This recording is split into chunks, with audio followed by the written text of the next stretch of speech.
Former Speaker of the House, Newt Gingrich, joins us now. Speaker, I noted that even President Obama was supportive but a little bit lukewarm, actually didn't take this kind of aggressive step of support from the White House. That is different. It is new. And still, we have Joe Manchin saying that the filibuster is not going to change on his watch. Are you confident of that? Well, look, in this administration, I'm not confident of anything. Who knows? But it strikes me that for a lot of people in the country, the constitutional case for a District of Columbia, which was very deliberately done. Remember, the Founding Fathers carved an area out of Washington, out of Virginia and Maryland to create the national capital. They did so because they'd had riots in Philadelphia as people tried to, blackmail the government.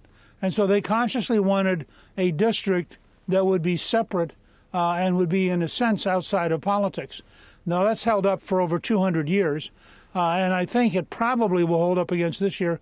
And you kind of have to wonder, other than a pure power grab by the left, what's the real rationale for this?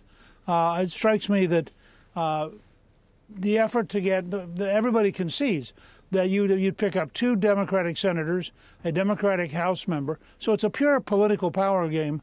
And my guess is that it's not going to get through the Senate, and that, in fact, we've already had a letter signed by some 20-plus U.S. attorneys or state attorneys general that they will file an immediate suit because they believe it's unconstitutional to try to create the District of Columbia as a state purely by legislation.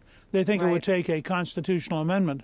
So I think this is a lot longer game, but it's part of this bizarre period where, and you have to give Speaker Pelosi credit. She has a very narrow margin. She's turned it into a machine. She gets people to vote yes all the time, no matter what people back home feel.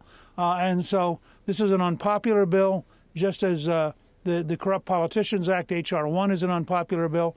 Doesn't matter. Right. They managed to grind the machine along. I don't think that happens in the Senate. Couple of things here. Wall Street Journal, check it out. D.C. Statehood Gambit. They write the latest House Democratic power grab is unconstitutional. Maybe you get a court battle in the end over this. Joe Biden, from June of last year, he says D.C. should be a state. Pass it on. I remember that. That was shocking. That was his tweet. Yeah. And Steny Hoyer just this week said, I hope the filibuster is jettisoned, referring to the Senate. Sure. Did Steny Hoyer feel that way over the summer when Tim Scott was trying to get police reform and Democrats in the Senate filibustered his event there? Look, I think you're in an unusual position where the radical left, desperate to remake America before the 2022 election, where they're going to lose control of the House by a huge margin.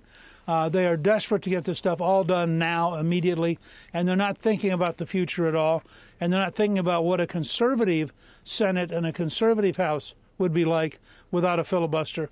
So, this is a very strange moment in American history.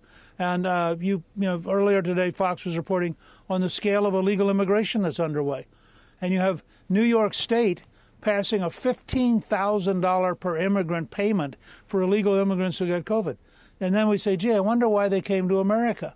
Well, guess what? This whole system is screwed up right now.